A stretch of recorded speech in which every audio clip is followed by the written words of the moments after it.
Red പാരറ്റിന്റെ Malayalam ക്ലാസ്സിലേക്ക് ഏവർക്കും സ്വാഗതം.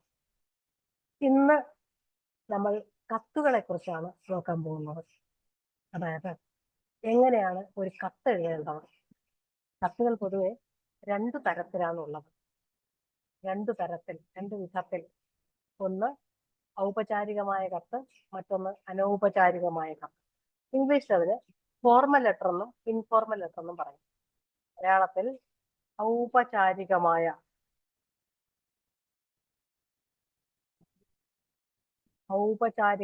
കത്ത്, ഔപചാരികമായ കത്ത് എന്നും, ഇത് ഒഫീഷ്യൽ ലെറ്റർ എന്ന് പറഞ്ഞാൽ ഔപചാരികമായ കത്ത്. അനൗപചാരികമായ കത്ത്,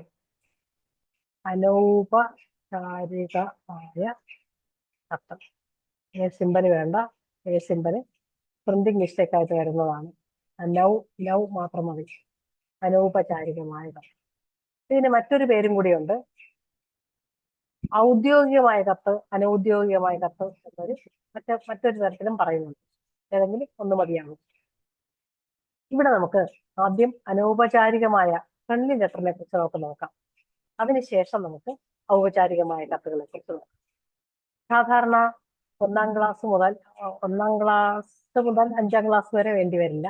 എന്നാലും 5, 6, 7 ക്ലാസ്സുകളിൽ ചോദിക്കുന്ന ഒരു ചോദ്യമാണ് അനൗപചാരികമായ കത്തുകൾ, ഫ്രണ്ട്ലി ലെറ്റർ എഴുതുക എന്നുള്ളത്. ഫ്രണ്ട്ലി ലെറ്ററിന് സൗഹൃദപരമായ കത്ത് എന്നും പറയാറുണ്ട്. അത് സാധാരണ ഒരു ചോദ്യം വരും, അതിനനുസരിച്ചാണ് നമ്മൾ ഉത്തരം എഴുതാറ്. ഈ രണ്ടു കത്തിലും തന്നെ ഒരു പ്രത്യേക ഘടനയുണ്ട് എന്ന് എടുത്തു പറയട്ടെ. നമ്മൾ സാധാരണ എഴുതുന്നത് സുഹൃത്തിന് എഴുതുന്നതും, അല്ലെങ്കിൽ ദൂരദേശത്ത് നിന്ന് അമ്മയ്ക്ക് കത്ത് എഴുതുന്നതും, അച്ഛൻ എഴുതുന്നതും, അങ്ങനെയുള്ള അങ്കിളിന് എഴുതുന്നതും ഒക്കെ തന്നെ അനൗപചാരികമായ കത്താണ്. അതായത് ഫ്രണ്ട്ലി ലെറ്റേഴ്സ് ആണ്, സൗഹൃദപരമായ കത്തുകൾ. ഇവിടെ ഒരു ചോദ്യം എടുക്കുക. സാധാരണ ചോദ്യത്തിനാണ് നമ്മൾ പരീക്ഷയ്ക്ക് ഉത്തരമായിട്ട് ഈ കത്ത് എഴുതുന്നത്. ഉദാഹരണത്തിന്, പിറന്നാളിനു ക്ഷണിച്ചുകൊണ്ട് സുഹൃത്തിന് ഒരു കത്ത് തയ്യാറാക്കുക. സുഹൃത്തെന്ന് പറഞ്ഞാൽ കൂട്ടുകാരി. സുഹൃത്തിന് ഒരു കത്ത് തയ്യാറാക്കുക എന്നാണ് മിക്കവാറും ഈ തരത്തിലുള്ള കത്തുകളാണ് 6, 7 ക്ലാസ്സുകളിൽ ചോദിച്ചു കാണുന്നത്. പിറന്നാളിന് ക്ഷണിച്ചുകൊണ്ട് ഒരു കത്ത് തയ്യാറാക്കുക, അല്ലെങ്കിൽ അകലെയുള്ള അമ്മാവനൊരു കത്ത് തയ്യാറാക്കുക, അല്ലെങ്കിൽ കൂട്ടുകാരനെ മധ്യവേനൽ അവധിക്ക് വീട്ടിലേക്ക് ക്ഷണിച്ചുകൊണ്ടൊരു കത്ത് തയ്യാറാക്കുക. ഇത്തരത്തിലുള്ള കത്താണ് സാധാരണ കണ്ടുവരുന്നത്. ഇതിന് ഉത്തരം എഴുതുക എന്ന് പറയുമ്പോൾ ഇതിനും ഒരു പ്രത്യേക ഫോർമാറ്റ് ഉണ്ട്. അതായത് ആദ്യം നമ്മൾ വലത്തുവശത്തായിട്ട് സ്ഥലം, തീയതി, എവിടുന്നാണ് ഈ കത്ത് എഴുതുന്നത് എന്നതിന് ആ സ്ഥലം എഴുതണം. നമ്മുടെ ഐഡന്റിറ്റി വെളിപ്പെടുത്താതിരിക്കുന്നതിന് വേണ്ടിയിട്ട് നമ്മൾ സ്ഥലം എന്ന് തന്നെ എഴുതിയാൽ മതി. അല്ലാതെ ഏത് സ്ഥലമാണ് എന്ന് സ്ഥലത്തിന്റെ പേര് എഴുതേണ്ട കാര്യമില്ല. അതിന് തൊട്ട് താഴെയായിട്ട് തീയതി, എന്നാണ് ഈ കത്ത് എഴുതുന്നത് ആ തീയതി ഇവിടെ എഴുതണം. ഇതാണ് ആദ്യം തുടങ്ങേണ്ടത്. സ്ഥലം, തീയതി, കത്ത്. വലതുവശത്ത് അറ്റത്തായിട്ട്. അതിനുശേഷം സല്യൂട്ടേഷൻ ആണ്. ഇവിടെ സുഹൃത്തിനാണ് നമ്മൾ കത്തയക്കുന്നത്. അതുകൊണ്ട് തീർച്ചയായിട്ടും സുഹൃത്തിനെ വേണം നമുക്ക് സംബോധന ചെയ്യേണ്ടത്. എങ്ങനെ? പ്രിയപ്പെട്ട സുഹൃത്തെ, പ്രിയപ്പെട്ട കൂട്ടുകാരാ, പ്രിയപ്പെട്ട കൂട്ടുകാരി, പ്രിയപ്പെട്ട വിനു, പ്രിയപ്പെട്ട അമീൻ. ഇങ്ങനെ കത്തുകൾക്ക് സംബോധന കൊടുക്കാം. മീൻ, രമേ എന്ന് നീട്ടി വിളിച്ചുകൊണ്ടായിരിക്കണം കത്ത് സംബോധന ചെയ്യേണ്ടത്. അപ്പൊ നമുക്ക് പ്രിയപ്പെട്ട കൂട്ടുകാരാ എന്ന് നമുക്ക് നീട്ടി വിളിക്കാം. എന്നിട്ട് ആദ്യം ഒരു കത്തെഴുതുന്നതിന് 3 പാരഗ്രാഫുകളാണ്, ഖണ്ഡികകളാണ് വേണ്ടത്. പാരഗ്രാഫ് എന്ന് പറയുന്നത് മലയാളത്തിൽ ഖണ്ഡിക എന്ന് പറയും. 3 ഖണ്ഡികകളാണ് വേണ്ടത്. ആദ്യത്തെ ഖണ്ഡികയിൽ ആമുഖമായിരിക്കണം. എന്താണ് എഴുതാൻ പോകുന്നു എന്നുള്ളതിന്റെ ആമുഖം. അടുത്ത പാരഗ്രാഫിൽ എന്താണ് വിഷയം അതിനെ കുറിച്ച് എഴുതണം. അവസാനത്തെ പാരഗ്രാഫിൽ ഒരു ഉപസംഹാരത്തോടുകൂടി നമുക്ക് അവസാനിപ്പിക്കാം. അപ്പൊ എങ്ങനെയാണ് ഈ പിറന്നാളിനെ ക്ഷണിച്ചുകൊണ്ടൊരു കത്ത് എഴുതുമ്പോൾ ഒരു കൂട്ടുകാരൻ എങ്ങനെയാണ് നമുക്ക് ആമുഖം തയ്യാറാക്കുന്നത് എന്ന് നമുക്ക് നോക്കാം. അതായത് ആമുഖം തയ്യാറാക്കുമ്പോൾ നമ്മളിപ്പോ ഒരു റെയിൽവേ സ്റ്റേഷനിൽ അല്ലെങ്കിൽ മറ്റൊരു സ്ഥലത്ത് വെച്ച് പെട്ടെന്ന് ഒരു കൂട്ടുകാരനെ കാണാൻ ഇടയായാൽ നമ്മൾ എങ്ങനെയായിരിക്കും അവരുമായിട്ട് സംസാരിക്കുക? ആ, എന്തുണ്ട് വിശേഷം, എവിടെ പോയിട്ട് വരുന്നു, ഇതൊക്കെ അല്ലേ. അപ്പൊ അതുപോലെ തന്നെ നമുക്ക് ഇവിടെ നമുക്ക് ആരംഭിക്കാം. എന്തുണ്ട് വിശേഷം, എന്തുണ്ട് വിശേഷം എന്ന് ചോദിക്കാം. എന്തുണ്ട് വിശേഷം എന്നിട്ട് ഇവിടെ ഒരു ചോദ്യം മാർക്കോട് സുഖം തന്നെ അല്ലേ, സുഖം തന്നെ അല്ലേ, സുഖം തന്നെ അല്ലേ എന്ന് നമ്മൾ ചോദ്യചിഹ്നം കൊടുക്കുകയാണ്. സുഖം തന്നെ അല്ലേ എന്ന്. എന്തുണ്ട് വിശേഷം, സുഖം തന്നെ അല്ലേ എന്ന് ചോദിക്കും. അടുത്തത് ഇനി എന്താണ് എഴുതേണ്ടത്? ഒരുപാട് നാളായി എനിക്ക് കത്ത് എഴുതണമെന്ന് വിചാരിക്കുന്നു എന്നെഴുതി തുടങ്ങാം അല്ലെ. ഒരുപാട് നാളായി. നിനക്ക് ഒരുപാട് കൊണ്ട് മാറിപ്പോയതാണ്. ഒരുപാട് നാളായി നിനക്ക് ഒരു കത്ത് എഴുതണമെന്ന്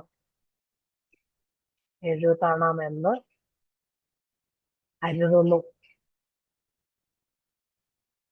സമയക്കുറവ് കാരണം, അല്ലെങ്കിൽ സമയക്കുറവ് കാരണം എന്ന് എഴുതാം, തിരക്ക് കാരണം എന്ന് എഴുതാം.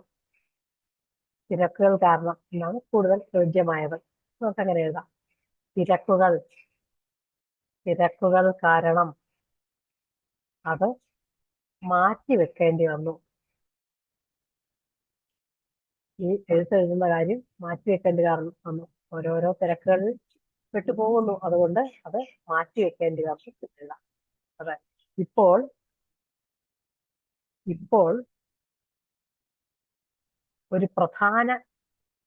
ഒരു പ്രധാനപ്പെട്ട കാര്യം പറയാനാണ്. എന്താ? പിറന്നാളിന്റെ കാര്യം പറയണം, അതിനു വേണ്ടിയാണ്. ഇപ്പോഴൊരു പ്രധാനപ്പെട്ട കാര്യം പറയാനാണ് ഈ കത്ത് എഴുതുന്നത്. ഉണ്ടോ? അപ്പൊ ആമുഖം കഴിഞ്ഞു. ആമുഖം രണ്ടാമത്തെ പാരഗ്രാഫിലേക്ക് കടക്കാനുള്ളതിന്റെ ഒരു സൂചനയാണ്. ഒരു പ്രധാനപ്പെട്ട കാര്യം പറയാനുണ്ട്, അതിനാണ് ഈ കത്ത് എഴുതുന്നത്. ഇനി അടുത്ത പാരഗ്രാഫിലോട്ട് നമുക്ക് കടക്കാം. ഒരുപാട് നീട്ടണ്ട. ഒരു കത്ത് എഴുതുമ്പോൾ പ്രധാനപ്പെട്ട വാക്കുകളായിരിക്കണം, വളരെ ചുരുക്കി എഴുതണം. ആവശ്യമില്ലാത്ത പുകഴ്ത്തലുകളോ അതുമല്ലാത്ത വിശേഷണങ്ങളോ ഒന്നും ചേർക്കേണ്ട ആവശ്യമില്ല. വളരെ എന്താ ചുരുക്കി എഴുതുക, കനക്കെ ചുരുക്കി എന്ന് പറയുന്ന പോലെ വളരെ ചുരുക്കി എഴുതുകയാണ് വേണ്ടത്. അടുത്ത് നമ്മൾ രണ്ടാമത്തെ പാരഗ്രാഫിലെ പാറ്റേണിലോട്ട് കിടക്കണം. ഒരു ചോദ്യം നോക്കണം. പിറന്നാളിന് ക്ഷണിച്ചുകൊണ്ടാണ് നമ്മൾ സുഹൃത്തിന് കത്ത് എഴുതുന്നത്. അപ്പൊ പിറന്നാളിന്റെ കാര്യം പറയണം. ഒരു ഫിംഗർ സ്പേസ് അല്ലെങ്കിൽ ഒരു 2 ലെറ്റേഴ്സിന്റെ സ്പേസ് വിട്ടിട്ട് പാരഗ്രാഫ് തുടങ്ങാം. ഈ വരുന്ന എന്താണ്? ജൂലൈ 20-ാം തീയതി എന്റെ പിറന്നാളാണ്. എന്റെ പിറന്നാളാണെന്ന് പറഞ്ഞു. ഇനി എന്താ പറയേണ്ടത്? വളരെ വിപുലമായി ആഘോഷിക്കാനാണ് ആരാ? അച്ഛനും അമ്മയും തീരുമാനിച്ചിരിക്കുന്നത്.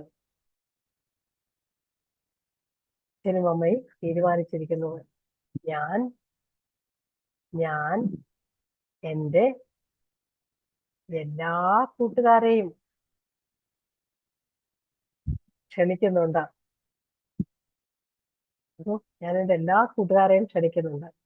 നീയും വരണം. എല്ലാ കൂട്ടുകാരെയും ക്ഷണിക്കുന്നുണ്ട്, നീയും വരണം. നീ എവിടെ വെച്ചാണെന്ന് പറഞ്ഞില്ല. വീട്ടിൽ വെച്ച് തന്നെയാണ്.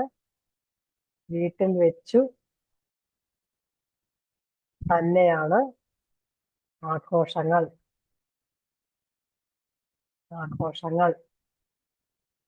ഓക്കെ.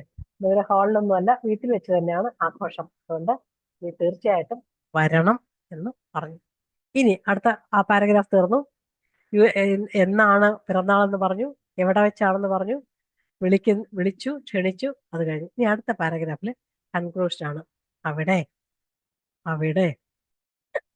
നിന്റെ അച്ഛനും അമ്മയ്ക്കും അനിയനുമെല്ലാം അനിയനുമെല്ലാം വേറെ അവിടെ ഉള്ളവരെല്ലാം വീട്ടിലുള്ളവരൊക്കെ അന്ന് അന്വേഷിക്കുന്നു. അനിയനുമെല്ലാം സുഖം തന്നെയല്ലേ, സുഖം തന്നെയല്ലേ. എല്ലാവരോടും എന്ത് ചെയ്യണം? ഞാൻ തിരക്കിയതായി പറയണം എന്ന് എഴുതാം അല്ലെ. എല്ലാവരോടും ഞാൻ ഞാൻ അന്വേഷിച്ചതായി അല്ലെങ്കിൽ എല്ലാവരോടും എന്റെ സ്നേഹാന്വേഷണം അറിയിക്കണം. എല്ലാവരോടും എന്റെ സ്നേഹാന്വേഷണം സ്നേഹാന്വേഷണം എന്റെ സ്നേഹാന്വേഷണം അറിയിക്കണം. നീ വരുമെന്ന പ്രതീക്ഷയോടുകൂടി നീ വരുമെന്ന വരുമെന്ന പ്രതീക്ഷയോടുകൂടി എന്ത് ചെയ്യാം? കത്ത് ചുരുക്കാം. പ്രതീക്ഷയോടു കൂടി കത്ത് ചുരുക്കുന്നു എന്ന് പറഞ്ഞാൽ നിർത്തുന്നു, ചുരുക്കുന്നു, കത്ത് ചുരുക്കുന്നു. അപ്പൊ നോക്കൂ, അവിടെ നിന്റെ അച്ഛനും അമ്മയ്ക്കും അനിയനും എല്ലാം സുഖം തന്നെയല്ലേ.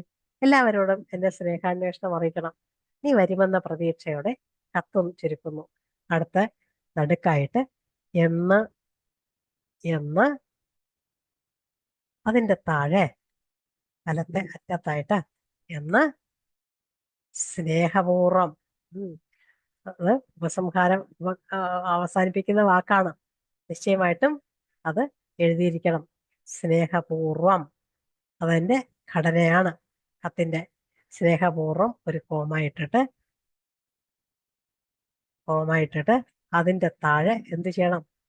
ഒപ്പൊന്നും ഇടണ്ട, വെറുതെ പേര് എന്ന് എഴുതിയാൽ മതി. കാരണം നമ്മുടെ കൂട്ടുകാരനല്ലേ, ഒപ്പിന്റെ ഒന്നും ആവശ്യമില്ല, പേര് എന്ന് എഴുതിയാൽ മതിയാവും. എന്നിട്ട് ഈ ഇനി കത്തെഴുതി ഒക്കെ കഴിഞ്ഞു, ഇനി അവിടെ അയക്കണം. അയച്ചാലേ അവന്റെ കയ്യിൽ കിട്ടുള്ളൂ. അതുകൊണ്ട് എന്ത് ചെയ്യണം? അഡ്രസ് ആവശ്യമാണ്. മേൽവിലാസം എഴുതിയിരിക്കണം, എന്നാലേ കിട്ടുള്ളൂ. അല്ലെങ്കിൽ കത്തെഴുതി വെച്ചാ പോരല്ലോ, നമുക്ക് അയക്കണമല്ലോ. അപ്പൊ എന്ത് ചെയ്യണം? മേൽവിലാസം മേൽവിലാസം എന്നെഴുതിയിട്ട് മേൽവിലാസം എന്നെഴുതിയിട്ട് മേൽവിലാസം എന്ന് പറഞ്ഞാൽ ഇംഗ്ലീഷിൽ അഡ്രസ് എന്നാണ് അർത്ഥം. മേൽവിലാസം എന്നെഴുതിയിട്ട് അതിന്റെ താഴെ എന്തെഴുതണം? അഡ്രസ്. അഡ്രസ് എന്താ? ടു എന്നാണ് ഇംഗ്ലീഷിൽ എഴുതുക. അതിന് മലയാളത്തിലെ സ്വീകർത്താവ്, ആരാണോ കത്ത് സ്വീകരിക്കുന്നത്, അല്ലെങ്കിൽ ഗ്രാഹകൻ എന്നും എഴുതാം. ഇവിടെ സ്വീകർത്താവ് എന്ന് എഴുതിയിട്ട് ടുവിന് പകരമാണ് സ്വീകർത്താവ് എന്ന് എഴുതുന്നത്. സ്വീകർത്താവ്. എന്നിട്ട് കൂട്ടുകാരന്റെ പേര് പേര് ടു എന്ന് എഴുതിയിട്ട് ഒരു ഫിംഗർ സ്പേസ് മാറ്റി പേര്. അതിന്റെ താഴെ അവന്റെ വീട്ടുപേര്, കൂട്ടുകാരന്റെ വീട്ടുപേര്. വീട്ടുപേര് വേണം, അല്ലെങ്കിൽ ഇവിടെ എവിടെ കിട്ടുന്നത്? ഏതെങ്കിലും സ്ഥലത്ത് കൊണ്ടിട്ടാ പോരല്ലോ, പോസ്റ്റ്മാന് കറക്റ്റ് വീട്ടിൽ കൊണ്ടു കൊടുക്കണ്ടേ. അപ്പൊ വീട്ടുപേര് വേണം. അടുത്ത സ്ഥലം, ഏത് സ്ഥലത്താണ് ആ വീടിരിക്കുന്നത്? അപ്പൊ നിശ്ചയമായിട്ട് സ്ഥലത്തിന്റെ പേര് വേണം. പിന്നെയോ അതിലൊക്കെ ഉപരി പോസ്റ്റ് ഓഫീസ്, ഏത് പോസ്റ്റ് ഓഫീസ് വഴിയാണ് വരുന്നത്? അതുകൊണ്ട് പോസ്റ്റ് ഓഫീസിന്റെ പേര് വേണം. അതിന്റെ താഴെ ഏത് ജില്ലയിലാണ് ഈ പോസ്റ്റ് ഓഫീസ്? അപ്പൊ ജില്ല എന്നെഴുതി പിൻകോഡ് നിർബന്ധമായിട്ട് വെക്കണം. അപ്പൊ കത്ത് ഉറപ്പായിട്ട് കിട്ടും എന്നർത്ഥം. പിൻകോഡ്. ഇത്രയും ഒരു അഡ്രസ്സിന്റെ രീതിയാണ്. ഉറപ്പായിട്ട് ഇത്രയും എഴുതിയിരിക്കണം അഡ്രസ്സിൽ. ഇനി അഡ്രസ്സ് എഴുതിയാൽ മാത്രം പോരാ, എന്ത് ചെയ്യണം? ഈ അഡ്രസ്സിന് ചുറ്റും ഒരു ബോക്സ് വരയ്ക്കണം. അപ്പോൾ പരീക്ഷയ്ക്ക് അഡ്രസ്സിന് ചുറ്റും മേൽവിലാസം എഴുതി അതിന്റെ താഴെ ഈ അഡ്രസ്സിന് ചുറ്റും ഇങ്ങനെ ഒരു ബോക്സ് കൂടെ നിർബന്ധമായിട്ട് നമ്മൾ വരയ്ക്കണം. ബോക്സിനകത്താണ് ഇത് എഴുതുന്നത്. എന്നിട്ട് ഈ വശത്തായിട്ട് ഒരു ചെറിയ ബോക്സ് കൂടെ നമുക്ക് വരയ്ക്കാം. ഒരു ചെറിയ ബോക്സ് കൂടെ. എന്തിനാ ഇവിടെ ചെറിയ ബോക്സ് വരയ്ക്കുന്നത്? ഈ ഭാഗത്താണ് നമ്മൾ സ്റ്റാമ്പ് ഒട്ടിക്കാറ് പതിവ്. അതുകൊണ്ട് ഇവിടെ സ്റ്റാമ്പ് ഒട്ടിക്കുന്ന സ്ഥലമാണ്. നമുക്ക് സ്റ്റാമ്പ് എന്ന് തന്നെ എഴുതാം. സ്റ്റാമ്പ്, സ്റ്റാമ്പിനുള്ള സ്പേസ് ആണ്. അപ്പോഴ് സ്റ്റാമ്പ്. ഇതാണ് ഒരു അഡ്രസ്സ് എഴുതുന്നതിന്റെ രീതി. മേൽവിലാസം, സ്വീകർത്താവ്, പേര്, വീട്ടുപേര്, സ്ഥലം, പോസ്റ്റ് ഓഫീസ്, ജില്ല, പിൻകോഡ്, പിന്നെ സ്റ്റാമ്പ് എന്ന്. ടീച്ചർ ഈ ബോക്സ് മായ്ക്കാണ്, അല്ലെങ്കിൽ അത് മൂവ് ചെയ്യും. അതുകൊണ്ട് ഇനി നമുക്ക് ലെറ്റർ ആകെപ്പാടെ ഒന്ന് നോക്കാം. നോക്കൂ. പിറന്നാളിന് ക്ഷണിച്ചുകൊണ്ട് സുഹൃത്തിന് ഒരു കത്ത് തയ്യാറാക്കുക. സ്ഥലം, തീയതി. പ്രിയപ്പെട്ട കൂട്ടുകാരാ, എന്തുണ്ട് വിശേഷം? സുഖം തന്നെയല്ലേ? ഒരുപാട് നാളായി നിനക്കൊരു കത്ത് എഴുതണമെന്ന് കരുതുന്നു. തിരക്കുകൾ കാരണം അത് മാറ്റിവെക്കേണ്ടി വന്നു. ഇപ്പോൾ ഒരു പ്രധാനപ്പെട്ട കാര്യം പറയാനാണ് ഈ കത്തെഴുതുന്നത്. ഈ വരുന്ന ജൂലൈ 20-ാം തീയതി എന്റെ പിറന്നാളാണ്. വളരെ വിപുലമായി വളരെ വിപുലമായി ആഘോഷിക്കാനാണ് വിപുലമായി ആഘോഷിക്കാനാണ് അച്ഛനും അമ്മയും തീരുമാനിച്ചിരിക്കുന്നത്. ഞാൻ എന്റെ എല്ലാ കൂട്ടുകാരെയും ക്ഷണിക്കുന്നുണ്ട്. നീയും വരണം. വീട്ടിൽ വെച്ച് തന്നെയാണ് ആഘോഷങ്ങൾ. അവിടെ നിന്റെ അച്ഛനും അമ്മയ്ക്കും അനിയനും എല്ലാം സുഖം തന്നെയല്ലേ? എല്ലാവരോടും എന്റെ സ്നേഹാന്വേഷണം അറിയിക്കണം. നീ വരുമെന്ന പ്രതീക്ഷയോടുകൂടി കത്ത് ചുരുക്കുന്നു എന്ന് സ്നേഹപൂർവ്വം. പേര്, മേൽവിലാസം, സ്വീകർത്താവ്, പേര്, വീട്ടുപേര്, സ്ഥലം, പോസ്റ്റ് ഓഫീസ്, ജില്ല, പിൻകോഡ്, സ്റ്റാമ്പ്. ഇത്രയുമാണ് സാധാരണ ഒരു ഫ്രണ്ട്ലി ലെറ്ററിന് അല്ലെങ്കിൽ അനൗപചാരികമായ ലെറ്ററിന് വേണ്ടി നമ്മൾ എഴുതേണ്ടത്. ഇതാണ് അതിന്റെ രീതി. ഇനി ഒരു ഔപചാരികമായ കത്താണെങ്കിൽ നമുക്ക് എങ്ങനെ എഴുതാം? ഔപചാരികമായ കത്ത് ഔപചാരികമായ കത്ത് ഇത് ശരിക്കും ഒരു ഒഫീഷ്യൽ ലെറ്ററാണ്. എങ്ങനെയാണ് ഒരു ഒഫീഷ്യൽ ലെറ്റർ തയ്യാറാക്കേണ്ടത്? അതിനുമുണ്ട് പ്രത്യേക ഫോർമാറ്റ്. സാധാരണ 8, 9, 10 ക്ലാസ്സുകളിൽ നിർബന്ധമായിട്ടും നിശ്ചയമായിട്ടും വരുന്ന സുനിശ്ചിതമായ ഒരു ചോദ്യമാണ് ലെറ്റർ റൈറ്റിംഗ്, കത്തെഴുത്ത്. അതുകൊണ്ട് എല്ലാവരും അതിന്റെ ഫോർമാറ്റ് മനസ്സിലാക്കണം. അതിനനുസരിച്ച് വേണം കത്തെഴുതേണ്ടത്. ഇവിടെ ഒരു കത്തെഴുതണമെങ്കിൽ നിശ്ചയമായിട്ടും ഔപചാരികമായ കത്തെന്ന് പറയുന്നത് ഒന്നുകിൽ ഒരു നമ്മളൊരു ഒരു ഒരു പോലീസിന് നമ്മുടെ എന്തെങ്കിലും കളഞ്ഞുപോയി എന്ന് പറഞ്ഞ് പോലീസിന് ഒരു പരാതി കൊടുക്കുന്ന കത്തിന് അത് ഒഫീഷ്യൽ ലെറ്ററാണ് ആയിട്ട് വേണം നമ്മൾ എഴുതേണ്ടത്. അതുപോലെ തന്നെ നമ്മൾ ടീച്ചറിനോട് ക്ലാസ്സിൽ ഒരു ദിവസത്തെ ലീവ് വേണം എന്ന് അപേക്ഷിക്കുന്നതും ഒഫീഷ്യൽ ലെറ്ററാണ്. അതുപോലെ തന്നെ ജോലിക്ക് അപേക്ഷിക്കുന്നത് അത് ഫോർമൽ ലെറ്ററാണ്, ഔപചാരികമായ കത്താണ്. ഇനി നമ്മൾ ഏതാണ്ട് അത് കുടിവെള്ള പ്രശ്നം നമുക്ക് വളരെ അധികം കഷ്ടപ്പെടുന്നു, അതുകൊണ്ട് വെള്ളം കിട്ടണമെന്ന് പറഞ്ഞ് നമ്മൾ പഞ്ചായത്ത് പ്രസിഡന്റിന് ഒരു കത്തയക്കുന്നു, അത് ഒഫീഷ്യൽ ലെറ്ററാണ്, ഔപചാരികമായ കത്താണ്. ഇവിടെ നമുക്ക് കഴിഞ്ഞ വർഷം വന്ന ഒരു 10-ാം ക്ലാസ്സിൽ വന്ന ഒരു സാമ്പിൾ ക്വസ്റ്റ്യൻ എടുത്ത് അതിന് നമുക്ക് ആൻസർ ചെയ്ത് നോക്കാം. നോക്കൂ, മഴക്കെടുതിയെ തുടർന്ന്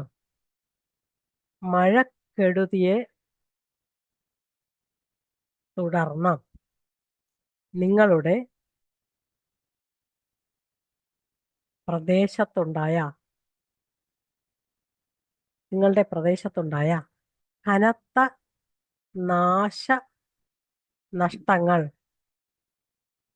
നാശനഷ്ടങ്ങൾ ശ്രദ്ധയിൽപ്പെടുത്തിക്കൊണ്ട് ഉചിതവും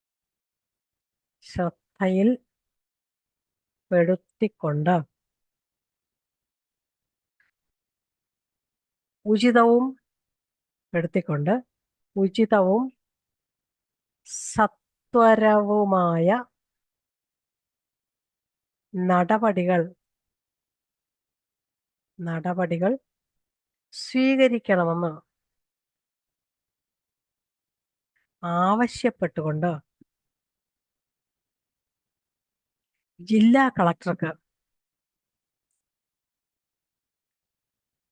കളക്ടർക്ക് ഒരു കത്ത് തയ്യാറാക്കുക. ഇതാണ് ചോദ്യം. കഴിഞ്ഞ ബോർഡ് എക്സാമിന് ചോദിച്ചിരുന്ന ചോദ്യമാണ്. അപ്പോഴത്തേക്കും ഇതിന് നമുക്ക് ഒരു ആൻസർ എഴുതി നോക്കാം. എങ്ങനെയാണ് ഇതിന് എഴുതേണ്ടതെന്ന് നോക്കാം. മഴക്കെടുതിയെ തുടർന്ന് നിങ്ങളുടെ പ്രദേശത്തുണ്ടായ നാശനഷ്ടങ്ങൾ ശ്രദ്ധയിൽപ്പെടുത്തിക്കൊണ്ട് ഉചിതവും സത്വരവുമായ നടപടികൾ സ്വീകരിക്കണമെന്ന് ആവശ്യപ്പെട്ടുകൊണ്ട് ജില്ലാ കളക്ടർക്ക് ഒരു കത്ത് തയ്യാറാക്കുക. ഇവിടെ നോക്കൂ, സ്വീകരിക്കണമെന്ന് ആവശ്യപ്പെട്ടുകൊണ്ട് ജില്ലാ കളക്ടർക്ക് ഒരു കത്ത് തയ്യാറാക്കുക. സ്വീകരിക്കണമെന്ന് ആവശ്യപ്പെട്ടുകൊണ്ട് ജില്ലാ കളക്ടർക്ക് ഒരു കത്ത് തയ്യാറാക്കുക. ഇങ്ങനെ ഒരു ചോദ്യം വരികയാണെങ്കിൽ എങ്ങനെ നമ്മൾ അതിന് ഉത്തരം എഴുതും? ജില്ലാ കളക്ടർക്കാണ് എഴുതുന്നത്. അപ്പോൾ ഇതിന് പ്രത്യേക ഫോർമാറ്റ് തന്നെയുണ്ട്. ഒരു ഒഫീഷ്യൽ ലെറ്റർ അല്ലെ ഫോർമൽ ലെറ്റർ അല്ലെങ്കിൽ ഔദ്യോഗികമായ ഒരു കത്ത് തയ്യാറാക്കുന്നതിന്റെ രീതി, ഘടന എങ്ങനെയാണെന്ന് പറഞ്ഞാൽ ആദ്യം പ്രേഷിതാവ്, ഫ്രം എന്ന് ഇംഗ്ലീഷ് പറയും, ഇത് പ്രേഷിതാവ് എന്ന് പറയാം. അതുമല്ലെങ്കിൽ നമുക്ക് പ്രേഷകൻ എന്നും പറയാം. പ്രേഷകൻ എന്ന് പറഞ്ഞാൽ അയക്കുന്ന വ്യക്തി എന്നാണ് അർത്ഥം. പ്രേഷകൻ ആരാണ് അയക്കുന്നത്? നമ്മളാണ്. ശ്രദ്ധയിൽപ്പെടുത്തിക്കൊണ്ട് ജില്ലാ കളക്ടർക്ക് ഒരു കത്ത് തയ്യാറാക്കുന്നത് നമ്മളാണ് തയ്യാറാക്കുന്നത്. അപ്പൊ നമ്മുടെ പേര്, അതിന്റെ താഴെ വീട്ടുപേര് എന്ന് എഴുതിയിട്ട് കോമ മസ്റ്റാണ്, നിർബന്ധമായിട്ട് ഇടണം. അടുത്തത് സ്ഥലം, നമ്മുടെ വീട്ടുപേര് നമുക്ക്, കാരണം എവിടുന്ന് നമ്മൾ ഏത് വീട്ടിലാണെന്ന് അറിയണമല്ലോ, ഏത് സ്ഥലത്തെ ആണെന്ന് അറിയണമല്ലോ. അടുത്തത് പഴയ പോലെ നമ്മൾ ഇൻഫോർമൽ ലെറ്ററിൽ തയ്യാറാക്കിയ പോലെ തന്നെ പോസ്റ്റ് ഓഫീസ്, എൻ്റെ താഴെ ജില്ല, ഒരു ഹൈഫൺ ഇട്ടിട്ട് പിൻകോഡ്. ഇതാണ് ഒരു പ്രേക്ഷിതാവ് എന്നുള്ള നമ്മുടെ അഡ്രസ്സ്. നമ്മൾ ശരിക്കും പേര് എഴുതേണ്ട ആവശ്യമില്ല, പേരും വീട്ടുപേര് സ്ഥലമൊന്നും എഴുതണ്ട. കാരണം ടീച്ചർ ഇങ്ങനെ എഴുതാൻ കാരണം നമ്മുടെ ഐഡന്റിറ്റി വെളിപ്പെടുത്താതിരിക്കാൻ വേണ്ടിയിട്ടാണ്. നിങ്ങൾ പരീക്ഷയ്ക്കും ഇമാതിരി എഴുതിയാൽ മതി. നമ്മുടെ പേര് അല്ലെങ്കിൽ ശ്രീകുമാരി, വീട്ടുപേര് സുനിൽ നിവാസ്, അല്ലെ സ്ഥലം വെള്ളിയോട് എന്നങ്ങനെ എഴുതേണ്ട കാര്യമില്ല. അപ്പൊ നമ്മൾ ആ സ്ഥാനത്ത് സ്ഥലം, വീട്ടുപേര്, പേര്, വീട്ടുപേര്, സ്ഥലം, പോസ്റ്റ് ഓഫീസ്, ജില്ല, പിൻകോഡ് എന്ന് എഴുതിയാൽ മതിയാകും. അതിനുശേഷം അതിന്റെ താഴെ സ്വീകർത്താവ് ടു അഡ്രസ്സാണ്. അതിന് മലയാളത്തിൽ സ്വീകർത്താവ് എന്നാ പറയുക.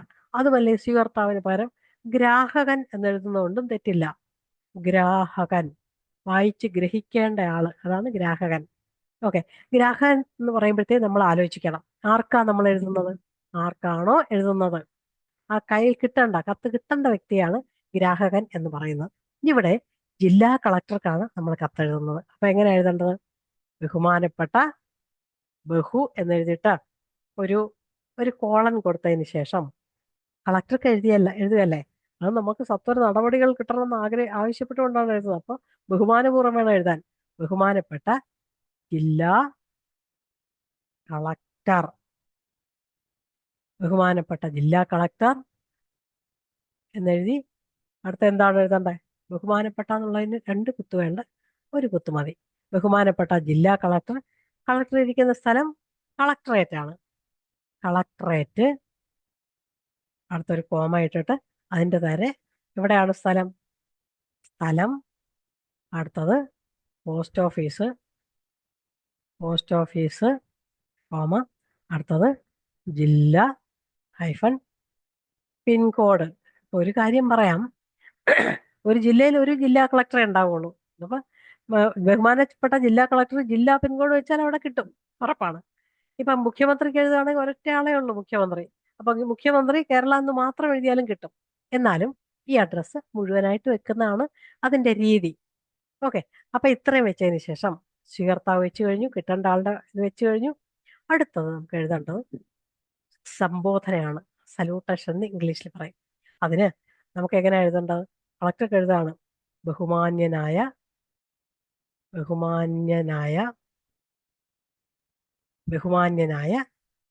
ജില്ലാ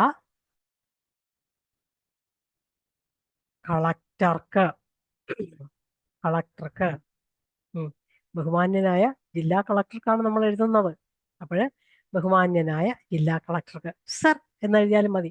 പക്ഷെ സർ എന്ന് എഴുതുന്നത് ഒരു സാധാരണ നിലയിലുള്ള ആൾക്കാരൊക്കെ സർ എന്ന് എഴുതാം. പക്ഷെ ഒരു കളക്ടർക്കോ ഒരു മുഖ്യമന്ത്രിക്കോ പ്രധാനമന്ത്രിക്കോ ഒക്കെ എഴുതുമ്പോഴത്തേക്കും ബഹുമാന്യനായ മുഖ്യമന്ത്രിക്ക്, ബഹുമാന്യനായ പ്രധാനമന്ത്രിക്ക്, ബഹുമാന്യനായ ജില്ലാ കളക്ടർക്ക് എന്നെഴുതാണ് കൂടുതൽ ഉചിതം. അതിനുശേഷം നമ്മൾ എന്ത് ചെയ്യണം? എന്താണ് എഴുതാൻ പോകുന്നതെന്നുള്ള വിഷയം എന്താണ് എന്ന് എഴുതണം. ഈ വിഷയം എഴുതുന്നതിന് വളരെ പ്രാധാന്യമുണ്ട്. കാരണം എന്താണെന്ന് പറഞ്ഞാൽ ഈ വിഷയം കണ്ടിട്ടാണ് അത് ഓരോ ജില്ലാ കളക്ടറേറ്റിലായാലും മുഖ്യമന്ത്രിയുടെ ഓഫീസിലായാലും ഒക്കെ തന്നെ ഒരു ഡിപ്പാർട്ട്മെന്റ് തന്നെ ഉണ്ട് കത്തുകൾ സോർട്ട് ചെയ്യുന്നത്. അപ്പോഴത്തെ അവർക്ക് ആ വിഷയം അനുസരിച്ചാണ് ടേബിളിന്റെ മുകളിൽ പോണോ വേണ്ടോ എന്ന് തീരുമാനിക്കേണ്ടത്.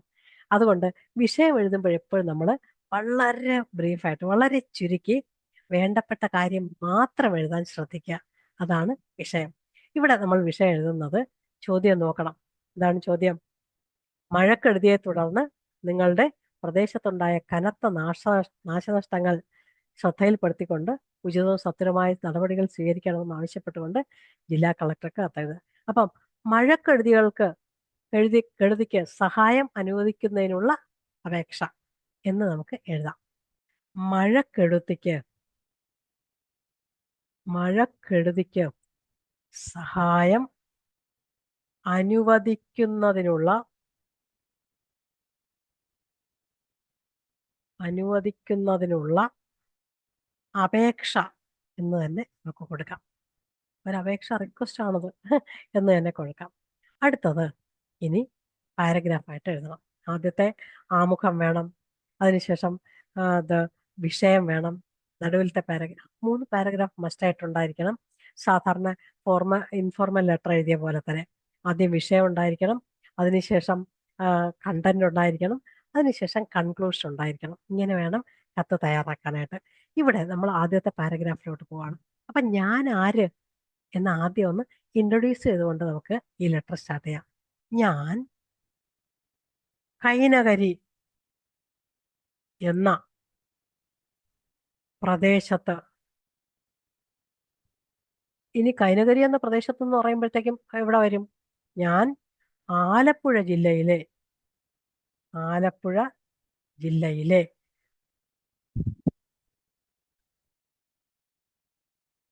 ഞാൻ ആലപ്പുഴ ജില്ലയിലെ, നോക്കൂ, ഇവിടെ ആലപ്പുഴ ജില്ലയിലെ എന്ന് പറയുന്നതിന് ആലപ്പുഴ എന്ന് പേര് മെൻഷൻ ചെയ്യണമെന്നില്ല, ഡാഷ് ജില്ലയിലെ എന്ന് എഴുതിയാലും മതി.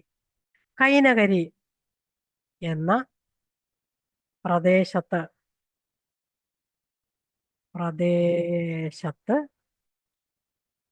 താമസിക്കുന്ന ഒരു വ്യക്തിയാണ്. പ്രദേശത്ത് താമസിക്കുന്ന ഒരു വ്യക്തിയാണ്. മനസ്സിലായി? നമ്മൾ എവിടെയാണോ താമസിക്കുന്നുള്ളത് കൃത്യമായിട്ട് പറഞ്ഞു. ഇനി ഇക്കഴിഞ്ഞ, ഇനി നമ്മൾ മഴക്കെടുതി ഉണ്ടായി, അത് എന്നാണ്, എവിടെ വെച്ചാണ് എന്നുള്ളത് കൃത്യമായിട്ട് പറയണം.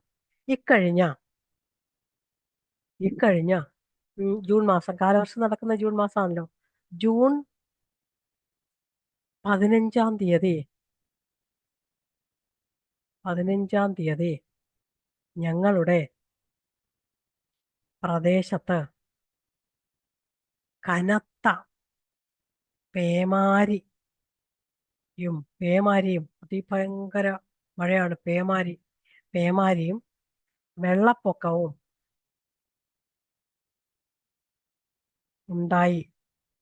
ഉണ്ടായ കാര്യം താങ്കൾ അറിഞ്ഞിരിക്കുമല്ലോ. തീർച്ചയായിട്ടും ഇത്രയും വലിയ പേമാരിയും ഇതൊക്കെ പത്രത്തിൽ വരാതിരിക്കത്തില്ല, അറിഞ്ഞിരിക്കുമല്ലോ. അപ്പൊ അതിനുശേഷം ഇനി ഈ വെള്ളപ്പൊക്കത്തിൽ, ഇതിനെ തുടർന്ന്, തീർച്ചയായിട്ടും അദ്ദേഹം അറിഞ്ഞിട്ടുണ്ടാവും, ഇതിനെ തുടർന്ന് വെള്ളപ്പൊക്കത്തെ തുടർന്ന് അടുത്ത എന്താ എഴുതാം? വെള്ളപ്പൊക്കത്തെ തുടർന്ന് നിരവധി പേരുടെ വീടും കൃഷിയും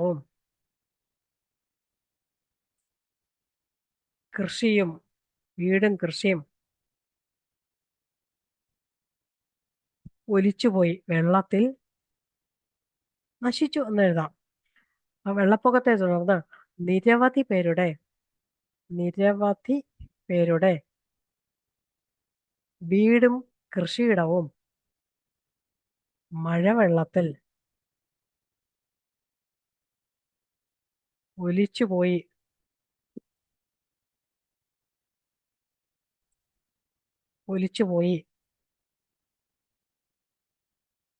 മാത്രമല്ല നിരവധി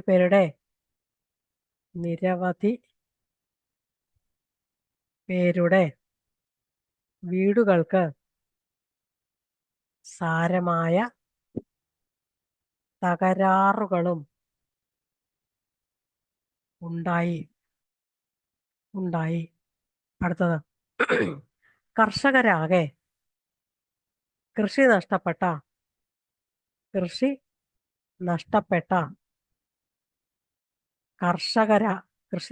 കർഷകർ മാത്രമല്ല, വീട് നഷ്ടപ്പെട്ട, കൃഷി നഷ്ടപ്പെട്ട ജനങ്ങളാകെ ദുരിതത്തിലാണ്. അടുത്ത പാരഗ്രാഫില് ഇന്നേ വരെ, നാളിതുവരെ സർക്കാരിൽ നിന്നും യാതൊരു സഹായവും ഞങ്ങൾക്ക് ഞങ്ങൾക്ക് ലഭിച്ചിട്ടില്ല. ഞങ്ങൾക്ക് ലഭിച്ചിട്ടില്ല എന്നെഴുതാം. കാരണമേ എന്നാലേ അവർ ശീഘ്രം നടപടി എടുക്കുള്ളൂ. നാളെ ഇതുവരെ സർക്കാരിൽ നിന്ന് യാതൊരു നടപടിയും സഹായവും ഞങ്ങൾക്ക് ലഭിച്ചിട്ടില്ല. ആരാ? ജനങ്ങളാകെ വല്ലാത്ത ദുരിതത്തിലാണ്. ജനങ്ങളാകെ, അത് നേരത്തെ എഴുതി. ജനങ്ങളാകെ വല്ലാത്ത ദുരിതത്തിലാണ്. മാത്രമല്ല മാത്രമല്ല ഈ പ്രദേശത്ത് ഈ പ്രദേശത്ത് ഇപ്പോൾ ഇപ്പോൾ പകർച്ചവ്യാധിയും പകർച്ചവ്യാധിയും പടർന്നു പിടിച്ചിരിക്കുകയാണ്. പടർന്നു പിടിച്ചിരിക്കുകയാണ്. എത്രയും പെട്ടെന്ന് വേണ്ട ഉചിതമായ നടപടികൾ സ്വീകരിക്കുമെന്നും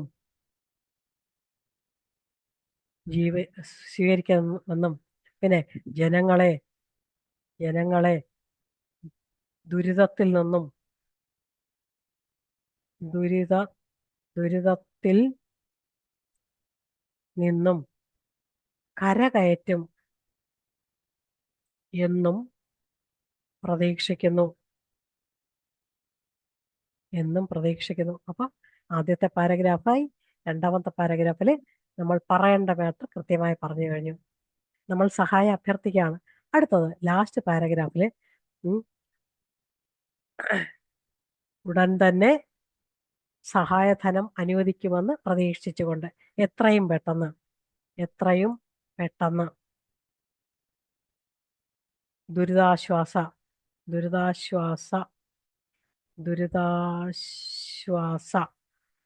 സഹായനിധി അനുവദിക്കും എന്ന് പ്രതീക്ഷിച്ചുകൊണ്ട്